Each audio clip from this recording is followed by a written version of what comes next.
Good morning to all, this is Vaishali. Welcome to revision का अड्डा।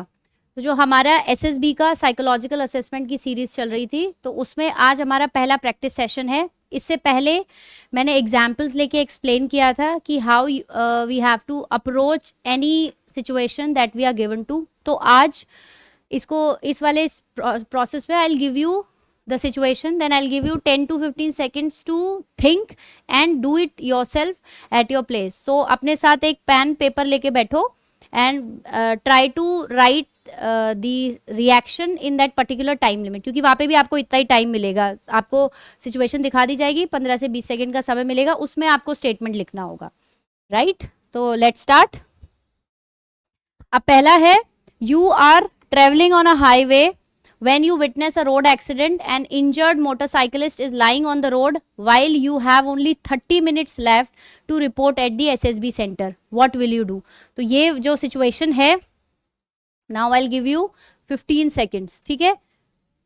इसको situation को समझो और इसके हिसाब से पहला रिएक्शन आपका क्या होगा वो लिखो।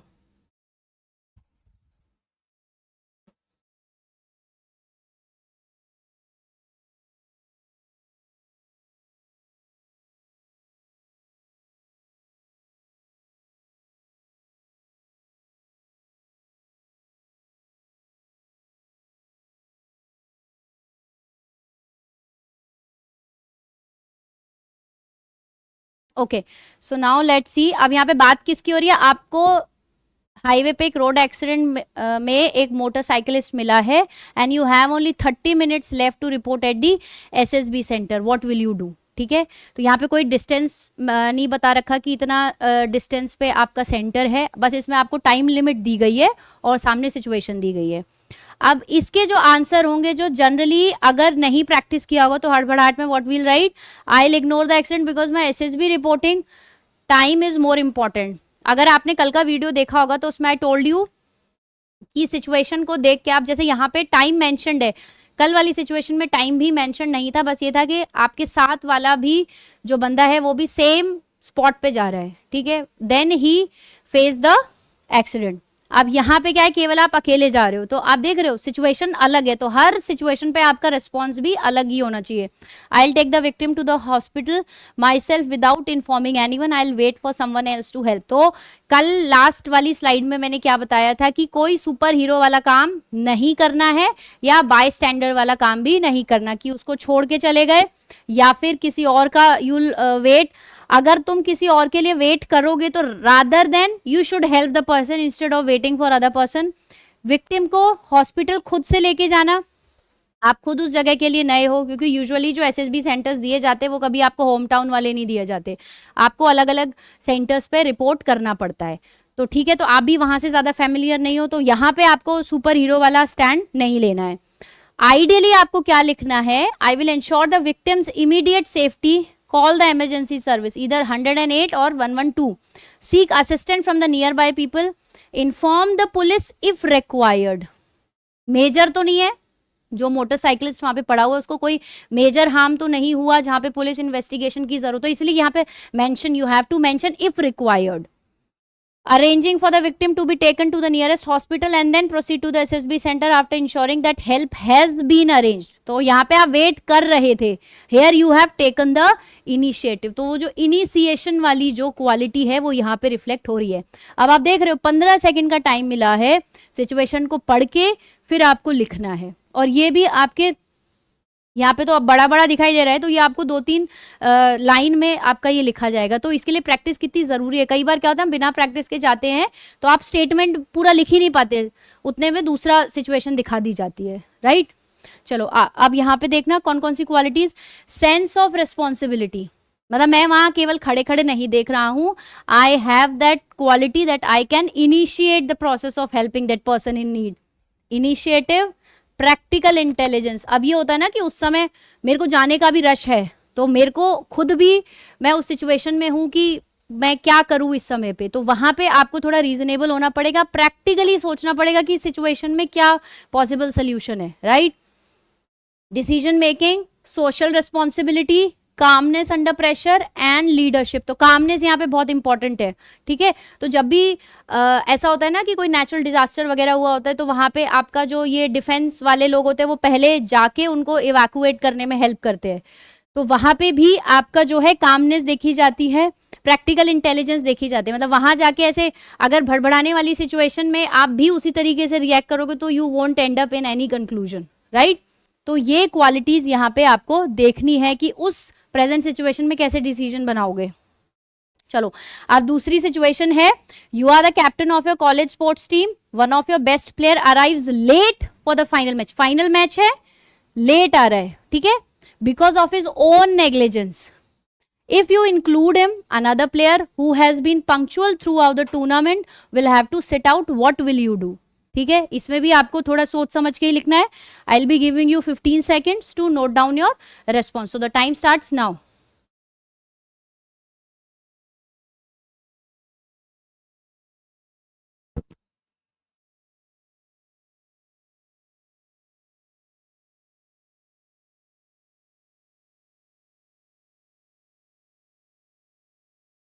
Okay, stop writing.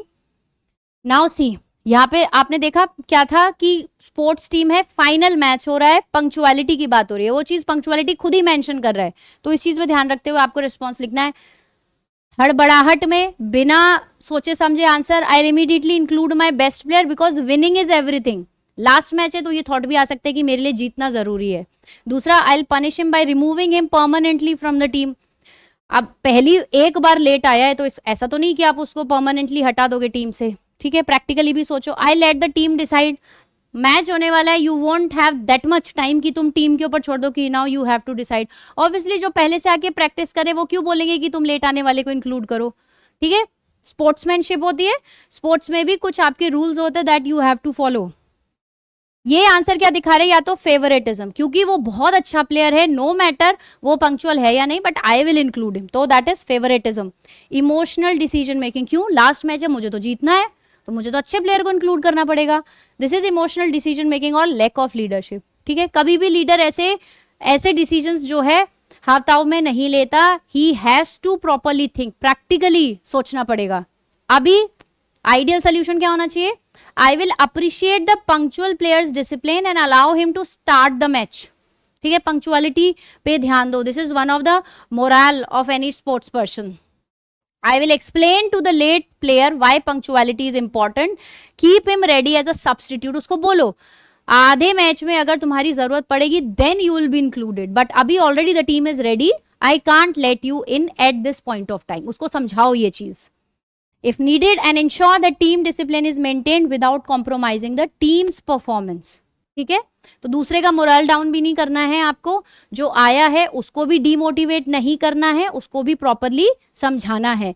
तो ये जो चीज है, आप एग्जामिनेशन हॉल में अंडर प्रेशर ऐसे आंसर्स नहीं लिख पाओगे unless you have practised a lot, ठीक है। ये तो अभी easy situations I am giving you, इसी तरीके की बहुत सारी सिचुएशंस आती है, कई बहुत डिफिकल्ट भी मिल जाती है। तो उसके लिए जब तक प्रैक्टिस नहीं करोगे एग्जाम हॉल में प्रेशर में गलत ही लिखोगे। वहां पे आपके लिए सारी जो कंडीशंस होती है असेसमेंट में, साइकोलॉजिकल असेसमेंट में बनाई ही ऐसी जाती है कि आप खुद से उसमें ट्रैप हो जाओ, गलती करो, बाहर निकालो। 400-500 लोग जाते हैं वहां पे डे 1 पे, उसमें से चाहिए कितने होते हैं, बस 100-150 लेते हैं और लास्ट में केवल 15 से 20 सिलेक्ट होते हैं, कहीं कहीं तो 4-5 ही सिलेक्ट होते हैं। तो आप ये देखो ना, 500 में से 4-5 को सिलेक्ट करना, तो they'll throw the bait in front of you, आओ इसमें ट्रैप हो जाओ and they'll kick you out of the board, right. तो इसीलिए बिना प्रैक्टिस के यहां जाना बेवकूफी है। अब देखो इसमें क्या क्या दिखाई दे रहा है, fairness and integrity, you have to be fair. आप जब एक बटालियन को कमांड करोगे तो वहां पे किसी के फेवर में बात नहीं करोगे आपको डिसीजंस ऐसा लेना पड़ेगा वहां पे। तो you have to have that thing in your nature, sense of responsibility, decision making, discipline and team management. Team management कैसे करो कि किसी को भी बुरा नहीं लगे और जो गलती कर रहा है उसको अपनी गलती का एहसास भी हो जाए, ठीक है। तो you have to keep in mind all these things. तो आज हमने 2 SRTs किए। कल वाले सेशन में those who are watching it later, आप जब भी इस video you come across this video, साथ में उसको पॉज करो, शीट लो, take your time, write down the situation and then check from the ideal. अब मैंने आइडियल आंसर बताया, ये नहीं बताया कि ये ही होगा, आप अपने दिमाग से भी सोचो, थीम यही होगी, इसके आसपास आप वर्ड्स के साथ कैसे खेल सकते हो वो आपके ऊपर डिपेंड करता है। एग्जाम है क्योंकि आप खुद जाके लिख रहे हो, ठीक है। I am using my brain air, वहां पे तुम अपना दिमाग लगाओगे। तो प्रैक्टिस करो, जो गड़बड़ी है वो यहाँ से आइडियल आंसर से देख के इंप्रूव कर सकते हो, ठीक है। अब नेक्स्ट सेशन में we'll do more of WAT, picture perception description test भी हम आगे आगे देखेंगे। So please do follow us, और जो भी आपके फेलो डिफेंस एस्पिरेंट्स है, जो फ्रेंड्स है, उनके साथ शेयर करो, so that this will be helpful to you. Thank you.